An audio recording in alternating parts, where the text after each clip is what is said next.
മറ്റു വാർത്തകൾ നോക്കാം. സംസ്ഥാനത്ത് റോഡ് അപകടങ്ങൾ കുറയ്ക്കാനുള്ള കർമ്മ പരിപാടികൾ തയ്യാറാക്കാൻ ക്രമസമാധാന ചുമതലയുള്ള ADGP വിളിച്ച യോഗം ഇന്ന് ചേരും.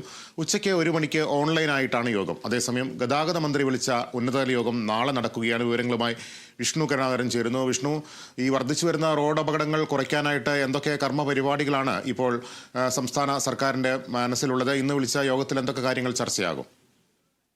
ലിബീഷ്, റോഡ് അപകടങ്ങൾ കുറയ്ക്കാൻ ഗതാഗത വകുപ്പുമായി ചേർന്ന് രാത്രിയിലും പകലും പരിശോധന കർശനമാക്കാനുള്ള ഒരു തീരുമാനമാണ് പോലീസിന്റെ ഭാഗത്തു നിന്നുള്ളത്.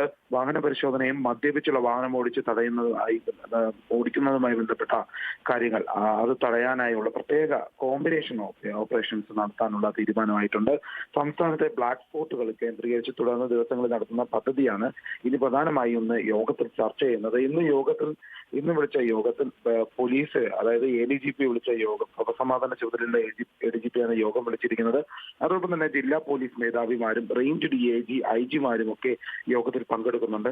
റോഡ് അപകടങ്ങൾ പരമാവധി കുറയ്ക്കുക എന്നുള്ള ലക്ഷ്യത്തിലൂടെയാണ് ഇനി പോലീസ് മുന്നോട്ട് പോകുന്നത്. ഇതിനുള്ള പ്രധാന കാരണം കഴിഞ്ഞ ദിവസങ്ങളിൽ ഉണ്ടായ വലിയ വാഹനാപകടങ്ങൾ തന്നെയാണ്. പാലക്കാടും പത്തനംതിട്ടയും ആലപ്പുഴയിലും ഒക്കെ ഉണ്ടായ വാഹനാപകടങ്ങൾ വലിയ തോതിലുള്ള ഒരു ആശങ്ക വരുത്തിയിരുന്നു. പല പ്രദേശത്തും ശക്തമായ കർശനമായ നടപടിക്രമങ്ങൾ പോലീസ് പാലിക്കണമെന്നുള്ളൊരു തീരുമാനം ഇന്നത്തെ ചർച്ചയിലുണ്ടാകും.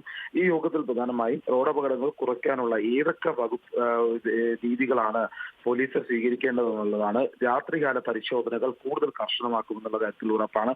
മദ്യപിച്ച് വാഹനം ഓടിക്കുന്നവർക്കെതിരെ കർശന നടപടിയെടുക്കുന്നതോടൊപ്പം തന്നെ അത് തടയാനുള്ള ഒരു നടപടിക്രമങ്ങൾ കൂടി എങ്ങനെ നടപ്പിലാക്കുമെന്നുള്ള കാര്യങ്ങൾ കൂടി ഇന്നത്തെ യോഗത്തിൽ ചർച്ച ചെയ്യും. ദിബീഷ്, റോഡ് അപകടങ്ങൾ കുറയ്ക്കാൻ ക്രമസമാധാന ചുമതലയുള്ള ADGP വിളിച്ച യോഗം ഇന്ന് നടക്കുകയാണ്. വിവരങ്ങൾ നൽകുകയായിരുന്നു വിഷ്ണു കരുണാകരൻ.